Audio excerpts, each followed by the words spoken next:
Bonjour, je suis Stéphane Degonde, je suis un entrepreneur qui a vécu les succès d'une start-up, mais également sa liquidation judiciaire.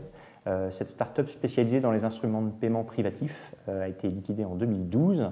La première réaction de l'entrepreneur que j'étais face à cette liquidation ont d'abord été des émotions, de l'ultra-sensibilité, un sentiment de trahison aussi.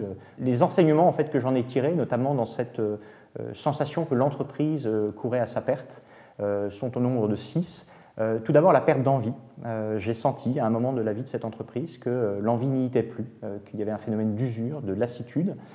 La deuxième chose, c'est que notre quotidien s'était transformé en la gestion de problèmes permanents. C'est-à-dire que nous n'étions plus dans une dynamique de développement et de création, nous étions dans une dynamique de résolution de problèmes permanents. La troisième chose, c'est ce sentiment ou cette attirance vers quelque chose de plus solitaire, c'est-à-dire qu'il y avait la tentation de la solitude qui nous déconnectait à la fois de nos clients, de notre écosystème, de nos partenaires. Le quatrième point était la problématique de la trésorerie, c'est-à-dire l'absence de solution court terme concernant la trésorerie. Ça a été vraiment un élément déclencheur très fort, ce sentiment que finalement nous n'avions plus de solution pour assurer la pérennité de l'entreprise. Un cinquième indicateur était le sentiment que nous avions décalé notre risque d'entreprise à un risque client. C'est-à-dire que je considérais que finalement notre activité devenait très risquée aussi pour nos clients.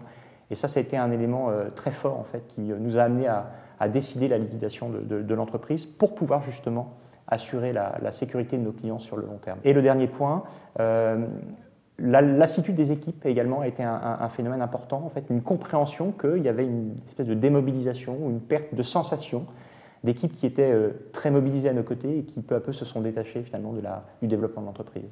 Une faillite d'entreprise, c'est aussi une formidable source d'enseignement.